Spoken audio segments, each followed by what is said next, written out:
Hi, everyone, and welcome to Living Well with Dr. John, Adjustment Through the Lifespan. Today's topic is the psychology of caregiving, from burnout to burden. Before we begin, I'm going to share two webinar disclaimers. The first is, this is for educational purposes only. For psychological services, please contact your state psychological association for referral. The second disclaimer is, the questions, comments, and opinions expressed during this webinar may not express the views and beliefs of the Christopher and Dana Reeve Foundation. Now for some background on Dr. John. Dr. John Chang is a clinical psychologist and is board certified in rehabilitation psychology. He's a professor of psychology at East Stroudsburg University, as well as a consulting psychologist. Dr. Chang also has a private practice through Doctors on Demand. Two quick notes before we begin. Today's webinar is being recorded and will be available on the Reeve Foundation YouTube channel.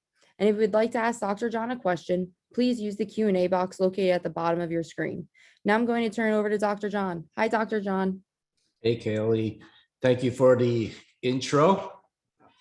As always, thank you for helping me get this situation set up for me. I would like to always thank Angela, the foundation coordinator and director for me, at least. She keeps me in the right path.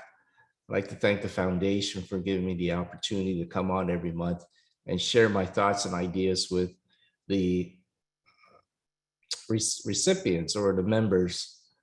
So, first of all, it's a beautiful day out there, at least in Pennsylvania. So, good morning, good afternoon, everyone. Good afternoon, the East Coast, and good morning in the West. So, caregiving. This is a difficult subject in a lot of different ways for me. Unfortunately, as a C5 quadriplegic who, over the years, having spinal cysts and all those good things that comes with being in a wheelchair for 35 years, that I'm almost getting weaker and having some more pain and muscular issues. So caregiving is a huge part of my life. It's been there since day one. It's still there till 35 years later. My second birthday, our accident date, or second birthday, as some people would say, is August 22nd. So that was just only a few weeks ago. Now, one of the things I'm going to do before I keep going on is that I'm hoping the listeners out there,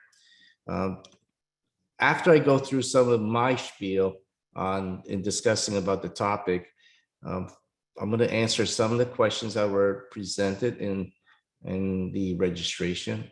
And if you have any questions that you want to ask during this podcast, feel free to submit it. Kaylee will keep an eye on things, and hopefully I'll have time to answer them.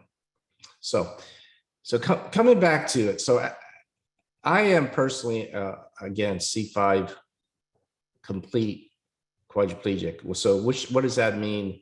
So those who are listening, who are not, who are professionals or who are just becoming professionals, that means that I need help with getting up, going to bed, almost everything. Dropping a pencil on the ground, someone has to help me get that. And if you've ever been in one of my classes, sometimes I have students running my PowerPoints. It's a nature of my life. And I have to admit, it's probably one of the hardest things to adjust to being a person in a wheelchair. I'm going to talk about just the burden part, the fact of having to rely on someone day after day for all these years, and there's no way I can get around that for the next, hopefully, many years. It's just a part of my life. And I had a friend come up yesterday.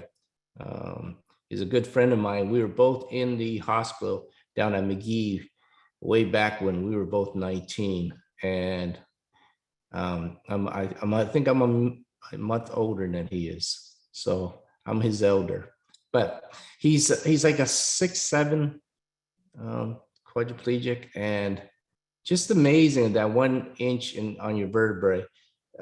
He does everything in his manual chair. He jumps in and out in his car yesterday, and he took the chair apart and threw the chair in his front seat.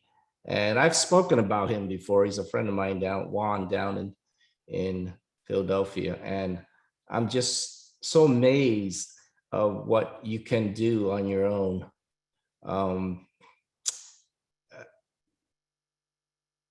I can't get around a day without feeling like I'm a burden to at least my wife, or sometimes even society. Just having someone that has to do something for you every day, every time. Now, don't get me wrong, life is still good. I mean, I still have great, meaningful times every day, but it's something I have to get around every day. It's part of the adjustment in between my years that I have to see, okay, what can I do to make myself feel better?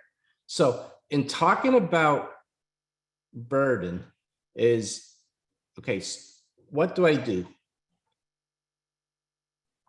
I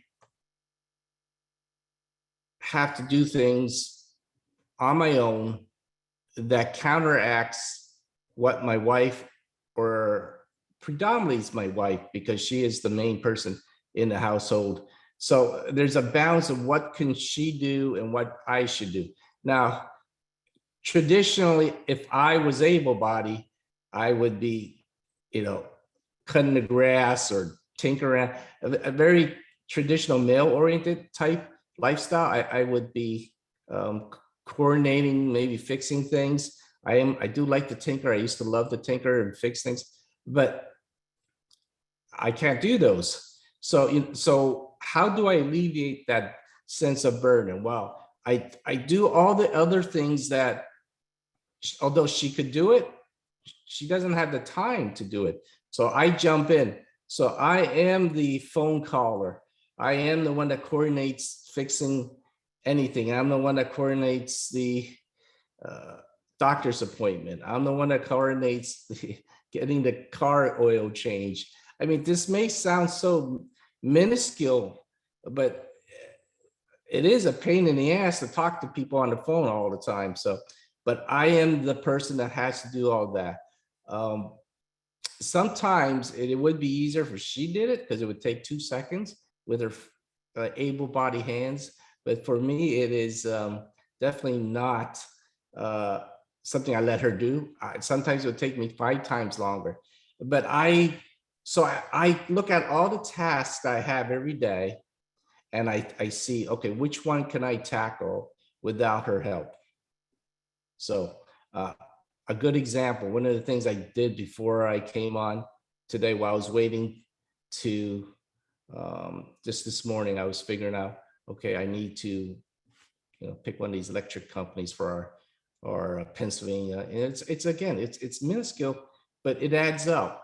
And so it's not uncommon for her to say, hey, honey, can you give doctor such and such a call? So, or my mother needs medication refilled. So I'm the one that gets on the computer and checks and requests another. So this sense of burden is something that's always going to be there.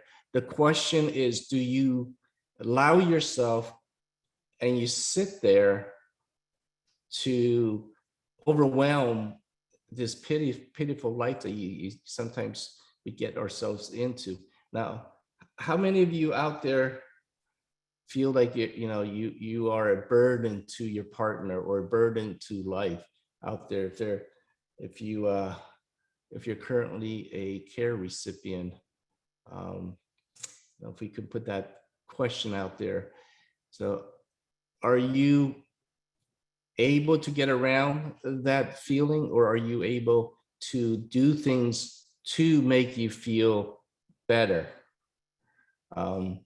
So one of the, it's like, it's the same as having a quality of life and valuing certain things. So one of the things that I always talked about in many of the months about having a great quality of life is you have to devalue physical activity unless you can do them. Now, don't get me wrong.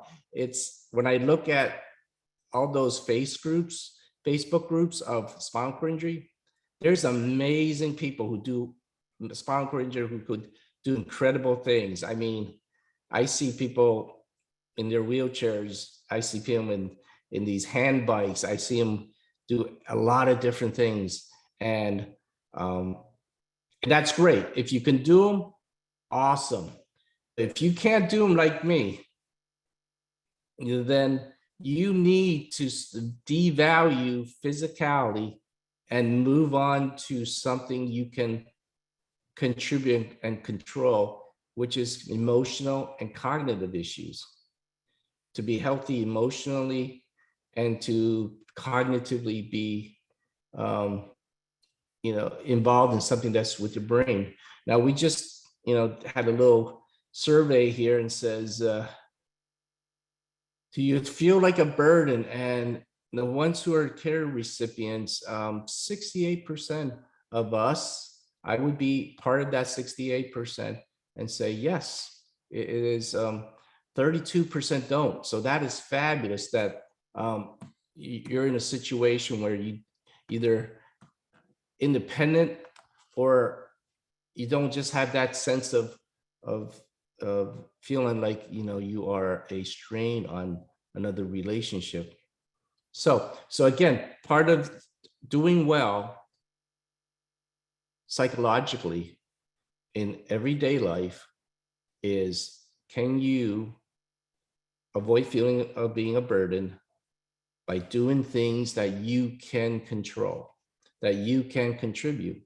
So for me, it is doing all the mundane things that my wife does not like to do.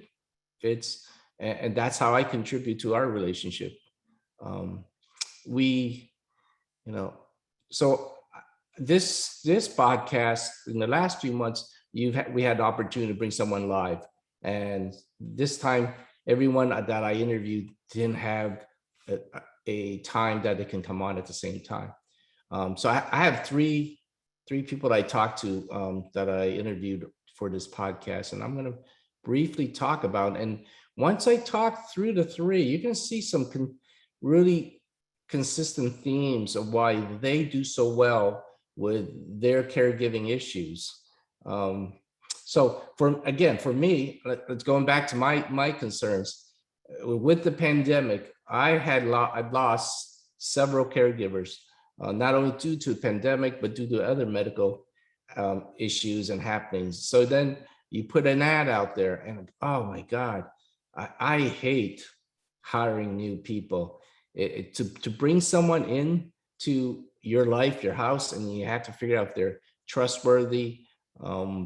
It is just something that creates a lot of anxiety in my life. It's funny thing is anxiety. We're going to talk about anxiety next month, but it creates a lot of internal turmoil for me. And so I had at one point, twice this summer, when I lost all my caregivers. Now, I am fortunate. I am incredibly fortunate that I have at least my partner, my wife, to back up. The way I set up my caregiving, again, everyone does it differently. And I'm going to talk about three that does it differently, and they've somewhat succeeded in some of the way they're doing. But the way I set up my caregiving is that I try to minimize as much as caregiving as possible for my wife that I know I can control. So I do hire people as much as I can, and to address some of my needs, so that when things do happen like this, that when everyone's gone, all of a sudden, she's physically and mentally able to manage the being the backup. I can't imagine, uh, but others have done it, having their spouse or their mother be the primary caregiver all the time. Now, when I had my accident earlier on, way back when I was 19, my mother was a big part of my caregiving. And wow, without her and her compassion, I really would have struggled with being a person with a disability. She kept me focused, kept me directed that, life is okay. You continue. Now, I lost all my friends. I thought I had a lot of friends, but it all shrunk to like 3 or 5. And so my mother was the big part of my support. And she was the one that was able to say, look, you got to keep moving. Life is going to be difficult, and you need to just go back to school and keep going in the direction you were trying to do before your accident. And so my caregiving started with my mother. I was fortunate to have a spouse that's supportive. And that is the thing I noticed, is that having that family connection and support. I had my first interview was, and again, I try not to give too much information on being able to identify these individuals because, again, privacy, and plus I'm trying to keep, everyone, again, private for the information they share with me. But I had an opportunity to talk to a mother and a son in the Midwest. And initially, I was curious of, who does the caregiving, and what is your son's disability? And she mentioned that her son impairment was quadriplegic, about C5, C6, I think, if I remember correctly. And I said, well, who does the care? And she says, well, she does all of it. And the son has gotten used to mom doing it all. She feels most comfortable in being a caregiver. And they struggle a little bit in the beginning, she stated. Over time, over a year or two, they started getting to this routine, this hitch. And that's the nice part about having a consistent caregiver, is that you establish a nice set of routine and expectations that makes it work. The nice part of us as well is that if you're not having outside people coming in, you don't have that anxiety. You don't have that what if something happens. One of the things about living up here in Pennsylvania, living up here in the north, is the winters. That your caregiver is going to have snow issues. They're going to have issues of getting in and being able to come in that morning when it's icy out. They're not going to be here. Most of the time, they don't get in. So having a caregiver that's at home already, it's great. The con, what if the person gets sick? Well, fortunately, this individual has her husband as well, that helps out sometimes when he's not working. But having someone in a snowy area, I always try to hire someone that can live as close as possible than someone who lives far away, because the farther the drive, the more apt that they are going to have a problem getting there during the winter. The other thing I noticed that you have to always work around when you have others coming in versus having your own immediate family, is that when you have your immediate family, what are the issues going on. So it doesn't impact you as much. But when you have caregivers coming in, their personal life a lot of times becomes your personal life, not because you need to listen into their issues. It's just that if something happens to them and they have to prioritize their family, many times you can be left behind in some ways. I don't mean left behind. I mean, they just not available as much.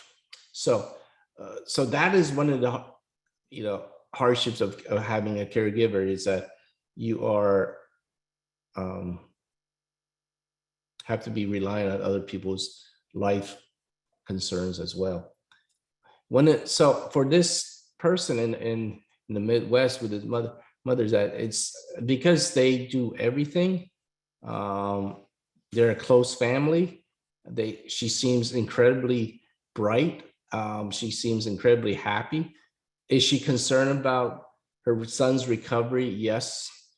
They are still in the phase of, I'm hoping my son will continue to improve if under the right treatment and right guidance from professionals. So there's still some hope in there. It's only, I believe, and again, I get all my friends and families and people that I interview a little mixed up sometimes, but I believe he was only a few years post-injury. So I don't know.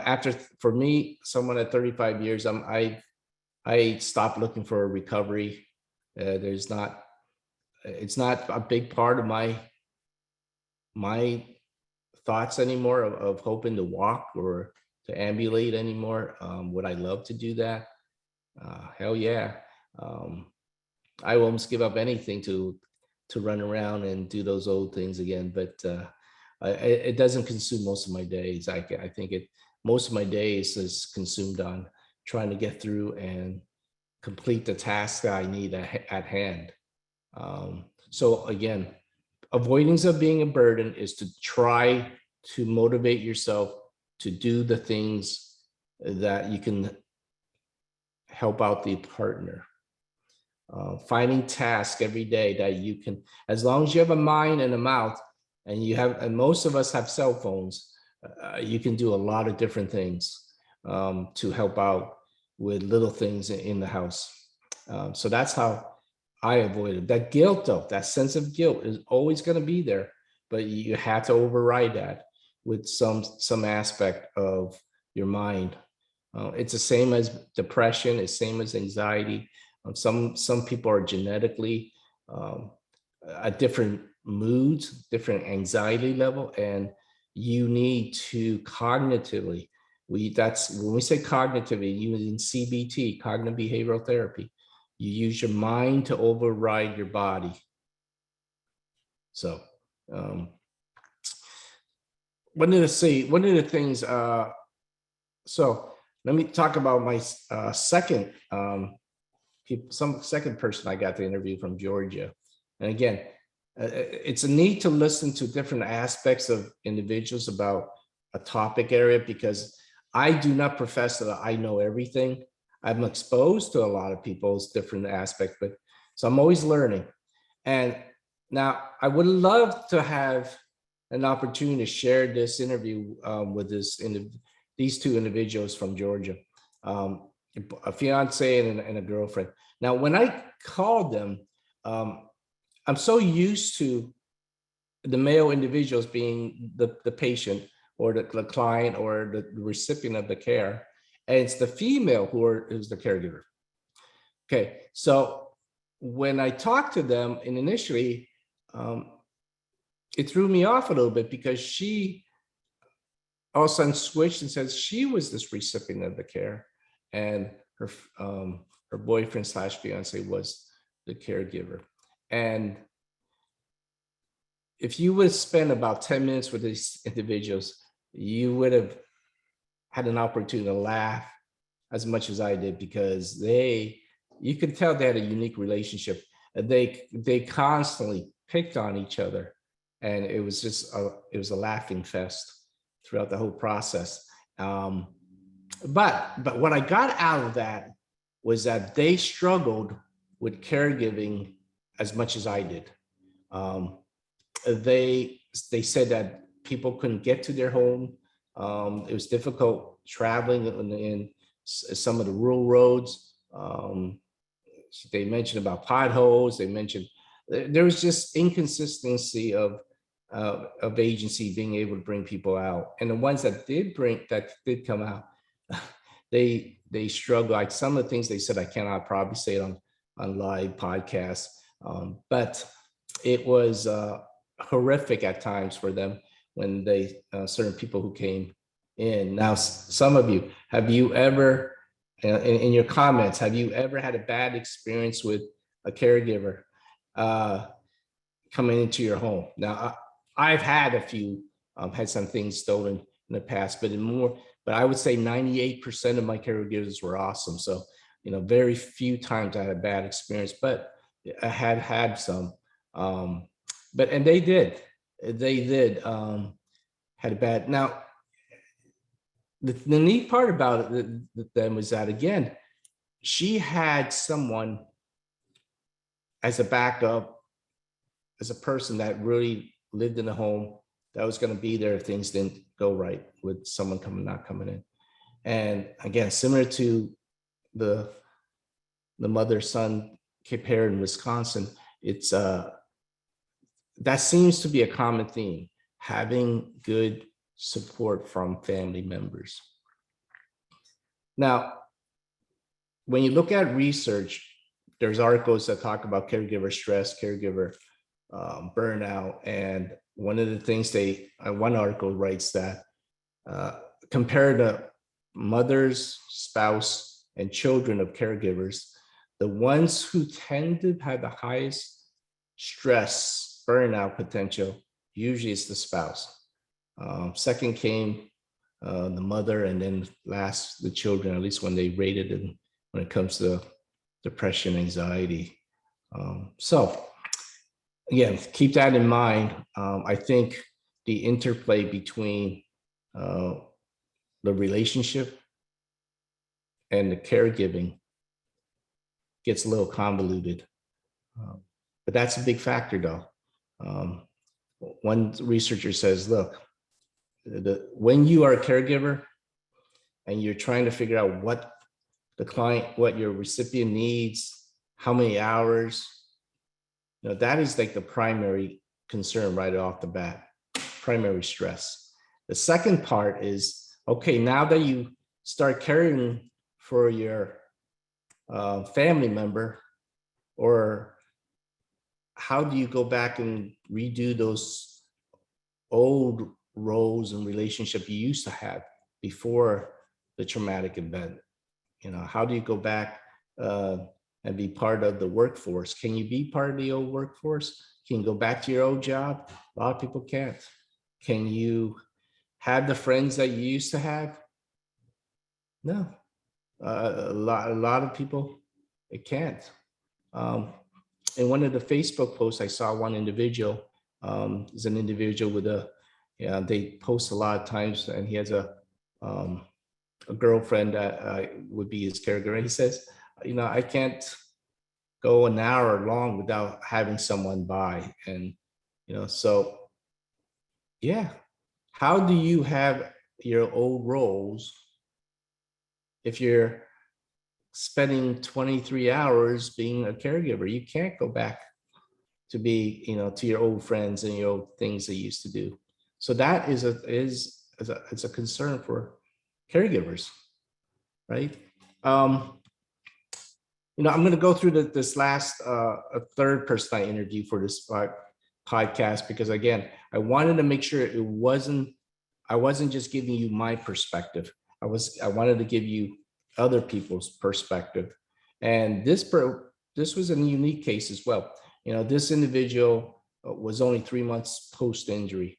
And when I heard that her husband was only 3 months post-injury, I was just like, wow, that's such a long time ago for me, 3 months post-injury. And she was a nurse, and amazingly, they are, I believe they were both second marriages, so second opportunities.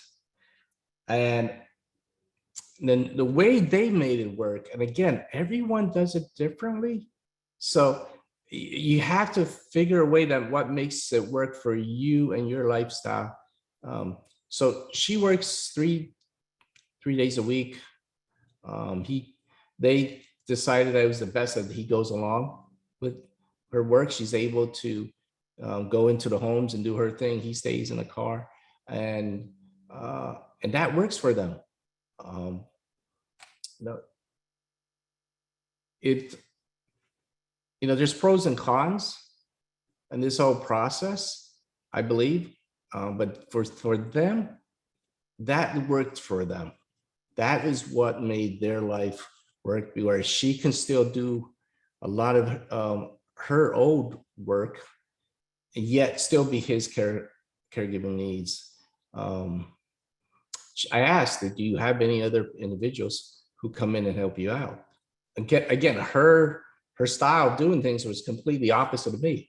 I have people coming in and out, if I can, of constantly taking care of myself, where they're focused on just themselves. So again, if you notice the three different people or couples that I interview, the common theme for them is that there's someone there that was a backup for everything, and that seems to be the avoidance of chaos in life. I saw a few posts, or a post by a gentleman in our book, in the Spinal Cord Facebook, whereby he didn't have family members, and he was going back into a nursing home at that time, and he was struggling, and he was frustrated because he's been in a nursing home a few times and got himself well enough to get back out, do okay in the world, but then with the pandemic and in caregiving, he wasn't able to get his caregiving needs met. So he was, at that time, was going back into the nursing home, and thus he was struggling. He was frustrated, and the individuals I interviewed, the last three, the talk to the last, the reason they stay out of the nursing home, the reason they were able to avoid having to be restricted into an institution at that time, was that they had someone significant in their life that really cares for them, and that is critical.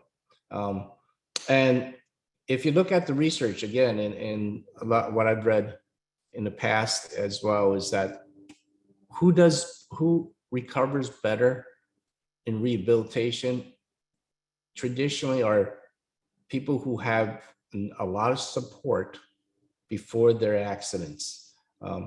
Even the caregivers had significant support prior to the hospitalization, and then post trauma, they are still doing okay.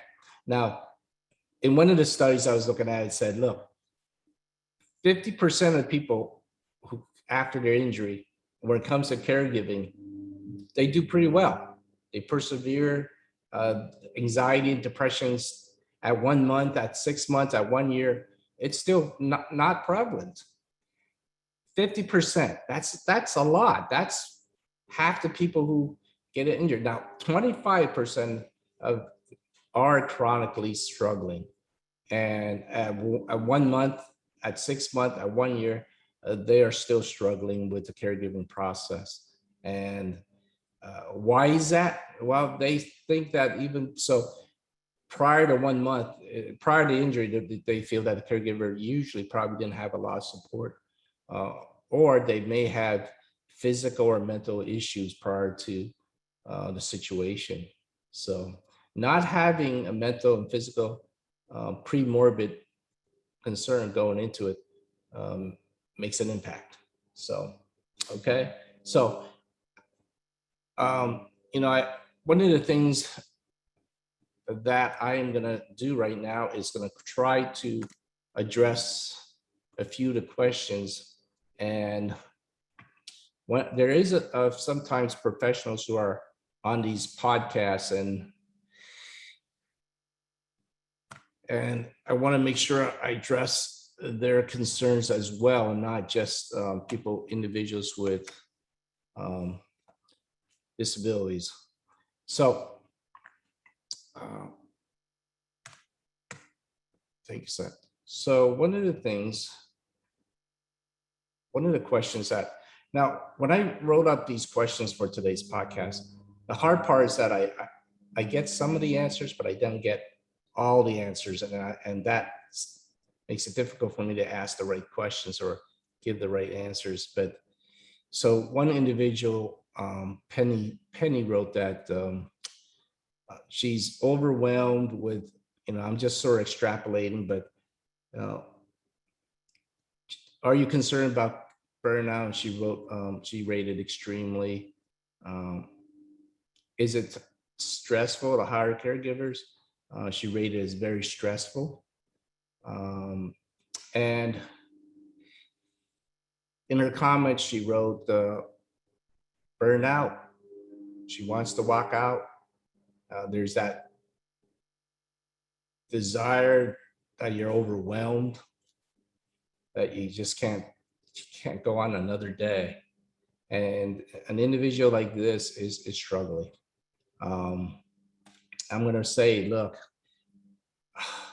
you got to reach out and try to get some support. The primary area is going to be finding good support for you. First, with the care, and then second, with just your mental health. Just because you need a little more boost to get through whatever's going on right now. Again, I don't have a lot of information other than just a few rating scales, but what I have is that, when someone writes, I'm burned out, I just want to get out of here. It tells me, wow, this individual is feeling pretty overwhelmed, and I would contact local rehabs and see if there's anyone out there with that can help with case management as well. Okay, to help you, advocate and assist with some of your needs and concerns. I have, again, another individual who wrote Yetta. It's they have their husband or wife or the primary caregivers. They are, and that at times is the safety net. I personally, again, it's just personally for me and not for others. I tend to try to avoid that last safety net first. I try to be out there and get others to help out first. And then when they aren't available, then you rely back on your primary person. Because if not, then what happens when that person becomes ill? What happens when that person needs not to be there? That is a concern, I guess, in my eyes. So, but it's better than not having anybody. It says, hey, that's another question is from Nicole. She writes, my caregiver is my husband after 2 years of marriage, full-time, works full-time from home. From her question, she says that she's struggling with not understanding her medical needs, if I'm understanding this question right. She's quite frustrated and scared. So, Nicole, I know having a spinal cord injury or some form of paralysis is incredibly complex. That absolutely, you're in a big metropolitan area. Hopefully, you get some referrals to different doctors that may have different specialty to help manage your concerns. Coming back, though, it's that her husband not only works full time, but is also the primary caregiver. So, again, can you sustain that over time? Can you sustain that over years? For me, that's always a concern because I'm not just thinking about today. I'm not thinking about 5 years. I'm thinking about 10 years from now, is that something you can sustain? Okay.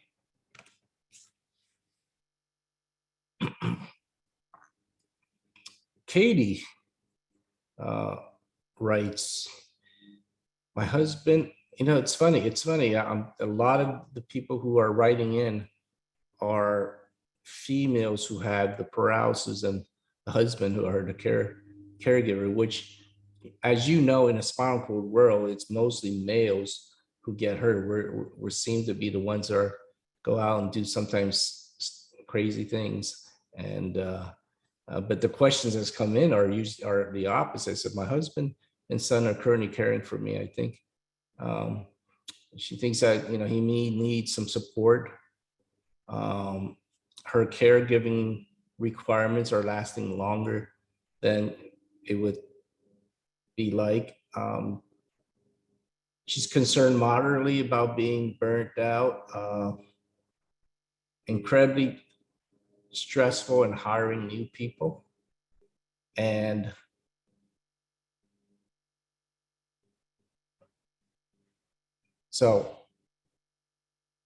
moderately feeling like a burden. So again, let's go back to being burden and burnout, two separate issues, but they interplay together. What we know that in research, it shows that when the level of anxiety or depression that's diagnosed with a recipient of the care, it's almost the same percentage as the caregiver. So there's a correlation between the two. When one set is getting depressed, the other set seems to get depressed. We also know, at least with dementia patients, people who are caregivers of the people with dementia, that when a caregiver gets ill, the quality of life of the caregiver goes down, the quality of life of the demented patient goes down as well. Well, that makes sense because the individual that has dementia really relies on their primary caregiver. So what we also know is that if you, after rehab, so right after you get hurt, and one of the professionals write that, you know what, we don't have that much time with them anymore. I mean, it used to be, I was in the hospital for 7 months. Now, that sounds like a long time. It was a long time. It was almost a year. But you don't get that these days. You're in and out. So there's a lot more time to educate us and to have some interventions. But it shows that when you have them early on, make sure you educate not only the care recipient. There's a study that showed that if you do the interventions to both, or do you give the intervention to the caregiver, or do you give the intervention to the individual with the paralysis? And what they showed that, of course, if you educate both of them at the same time, they tend to do better at the end of the year, versus educating most of the time. They educate the care, the individual with the paralysis, and then you hope that person extrapolates to the caregiver. So that is what we would recommend, so that educate both the caregiver and the individual recipient right off the bat. Get them to understand what's coming up, what are potential areas, and the thing you should teach, the critical skill you want to teach everybody. So here's what research has shown. The critical thing that predicts how well you are down the road is your ability to problem solve. So I'm going to say it again. If you're going to, anything come out today's talk, anything you come out my talk today, is the ability to problem solve. That's the skill you need to learn, both the caregiver and the recipient of the care.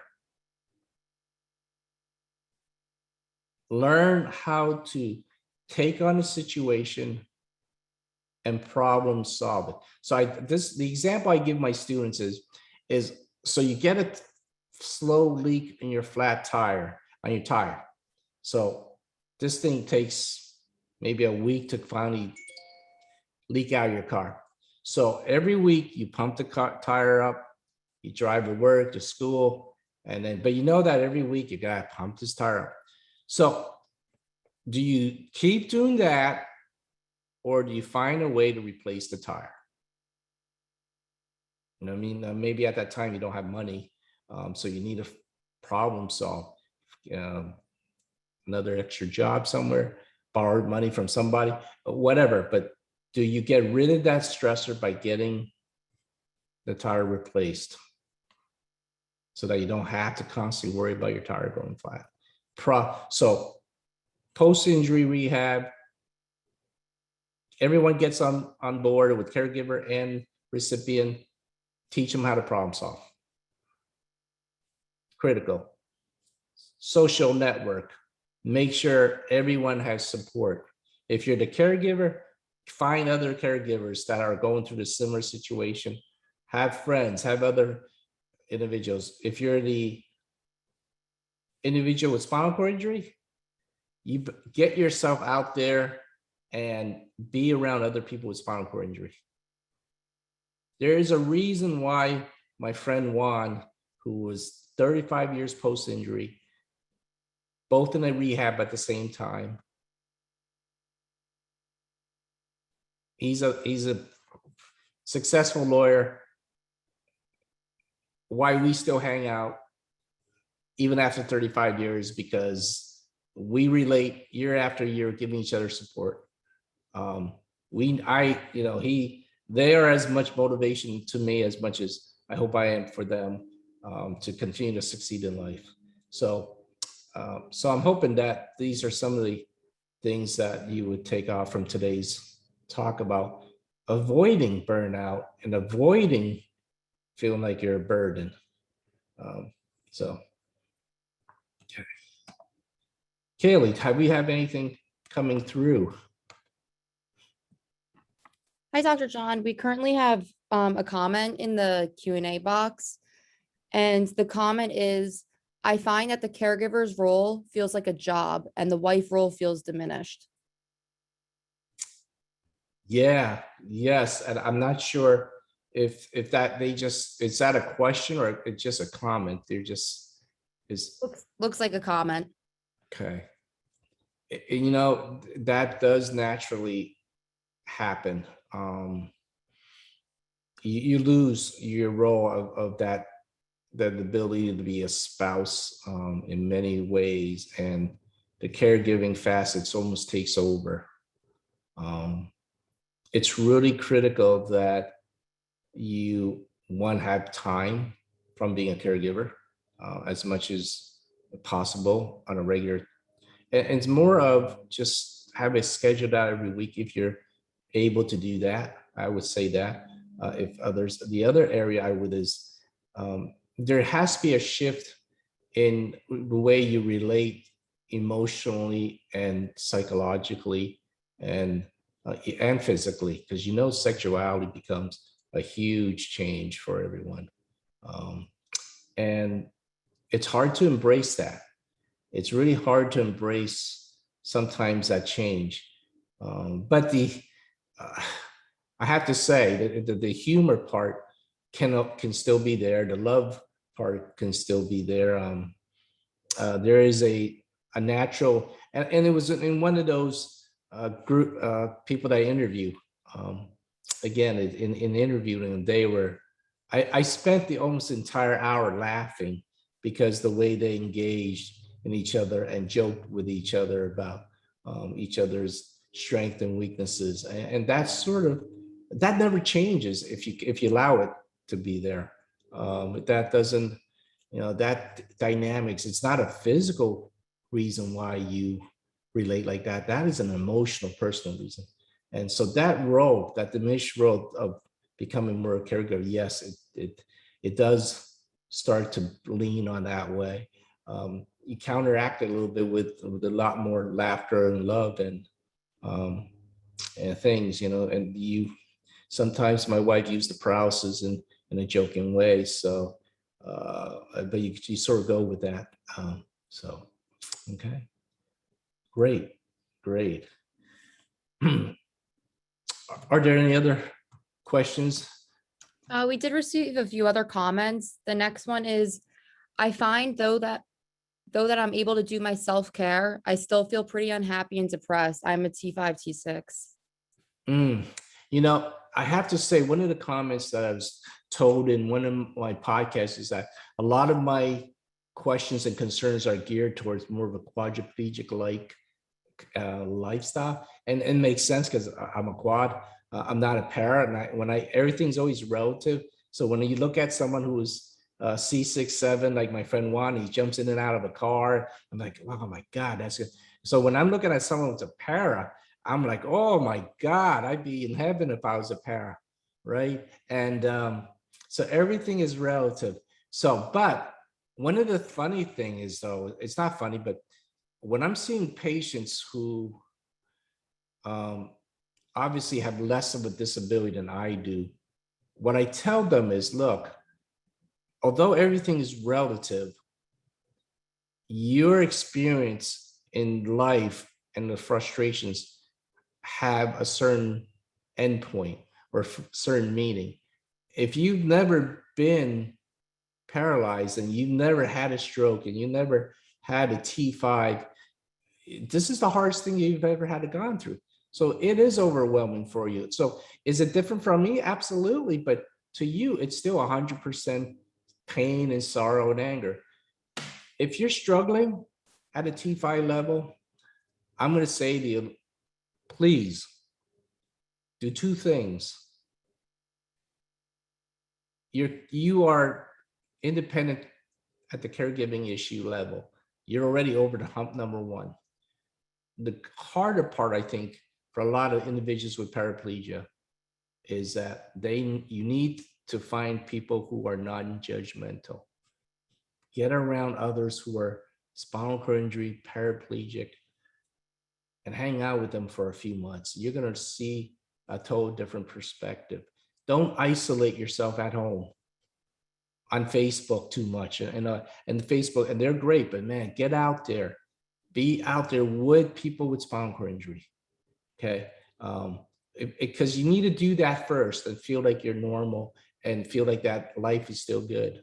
Once you get that confidence and you're not in pain and you're not, which is a big factor as well, you're already beyond what a lot of us have to deal with already with the caregiving issue for this month. So that is my comment, is that for a individual with paraplegia, I wrote in part of my dissertation is that there's a struggle for people with paraplegia because they really don't fit in either category in one. They're not able-bodied anymore because obviously you're in a wheelchair, at times you're paralyzed, and you're not disabled functionally because functionally you're independent. So you don't rely on anybody, but you don't fit in with the able body. So you're in this vacuum middle ground. Well, where do I belong? Am I disabled or am I not?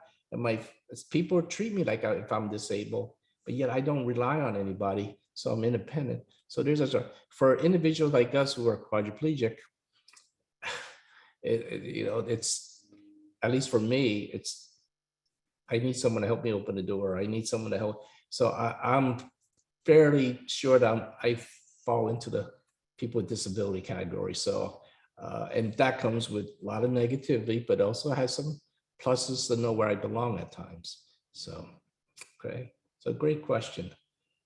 And okay, you said you had another one. Yes, the next question is, how do you deal with depression of losing friends after living with paralysis? Okay, so we're moving a little bit away from caregiving, but that is a hard one. As I stated, I thought I had a lot of friends before my accident. I was a wrestler. I was the captain of a wrestling team. I was in several sports. And I'm going to apologize. The sunshine's coming through the glass right now. But and then after first year, it was like tons of phone calls. People are constantly trying to check up on you. And then after that first year, then it just whittled down to 2 or 3, 4 individuals. And the funny thing is that my friends mostly at that point were females. And because guys, boys, men, tradition, when we get together, you tend to do things. I couldn't do those things anymore. So there wasn't a lot for reasons for them to call me, other than my best friend, Brian, who's called me regularly and checked up on me. It is sad. It is sad that, but that happens. So you need to put yourself out there, and you have to mix it up. You know, you have to make some new friends who are in the able world, and I hope you make a lot of new friends who are in a similar world, in a wheelchair, in a rehab. I saw it, you know, when I played quad rugby and I tried sculling and I tried all these different social events with people with disabilities. It was nice because, you know, in those group of people and the able-bodied people in those functions enjoy and felt comfortable with people with disabilities. So it made it so much sense. Now, I have to say, I just went down to Annapolis, Maryland, and tried the crab sailing. You know, it's Chesapeake Regional Accessible Boating. Great organization. If you like sailing, I've never sailed in my life, so I wanted to try it. I went down there, they had a lift, they got me into a boat. I was excited, but after being out in the water on the Chesapeake for an hour and a half, and I felt hot and burnt, and I couldn't do a lot of the things I wanted to do. It wasn't for me, but I think it could be for a lot of individuals who want to try things. And that's the key. You got to keep trying things. You got to take opportunity of organizations like that who want to help individuals with disabilities, and you get yourself out there. And by doing that, you're going to meet new friends and new people. So I hope that helps with that answer. Now, if you're chronically depression anxious, I would also say that seek help with someone that can help you with that, like someone like myself who specializes in spinal cord injury, or others who are familiar with that. If you just go to a therapist who doesn't have any rehab background, you may struggle a little bit with their knowledge of your life. So try to go with someone who's specialized. One more question, if there is one. Our next question is, do you have a checklist for finding a backup caregiver specific for C5, especially with bowel routine? Oh my God, that's the infamous, that is the litmus. That is the, you know, in biology, the slowest enzyme is the one that creates the, you know, the determining factor on how something fast something works in biology. In mechanics, it's the weakest link. I would say in spinal cord injury, bowel routine is the litmus test. It's the weakest link. It's the thing that controls everything in our life.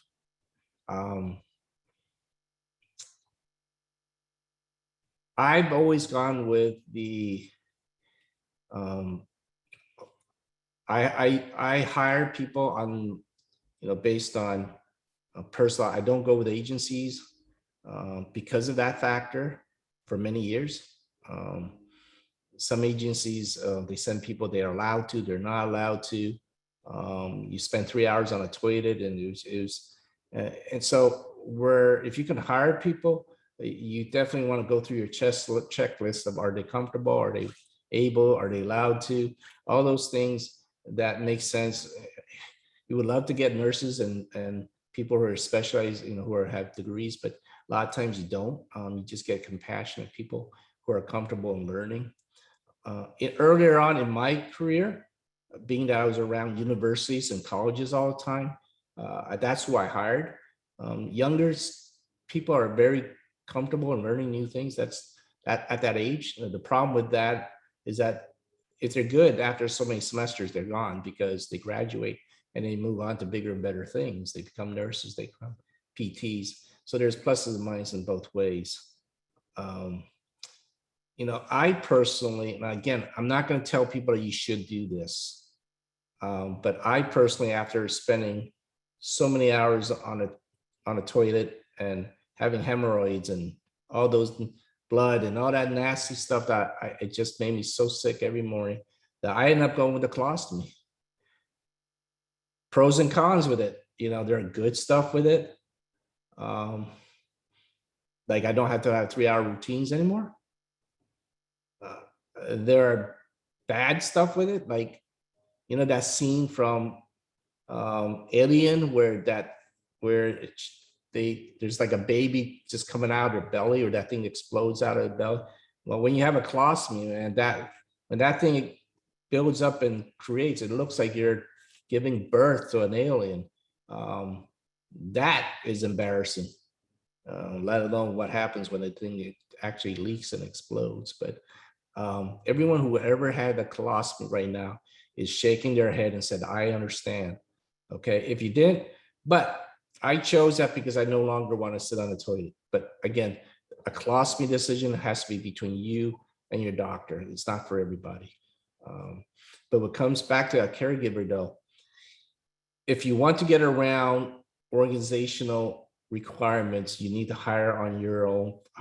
The best way I use is through word of mouth. People usually refer people that are good. They don't usually want to refer, especially if they like you, they're not going to refer someone that they know is a jerk or are not reliable. So that's one. Two, be honest right off the bat. I am so embarrassed when I interview someone because I know I have to talk about certain things. But I realize I've learned that just be upfront. Just say, look, this is what I need. If that way you find out right away if they're not comfortable and they can't do the job. So, okay. All right. I think we are. Is there any other urgent other statements? I think we're done with our time. And I wanted to thank you for everyone who's willing to spend an hour of your time. I said this before. Time is life and life is time. So if you're willing to spend an hour of your life with me, I thank you for giving me the opportunity to share some time with you. I hope some of my materials is both educational and entertaining. Next month, I'm hoping to address anxiety. We need to reduce that in order to have a good quality of life. So hope to see you next month. Thank you. This is Dr. John. Live well with Dr. John. Bye-bye.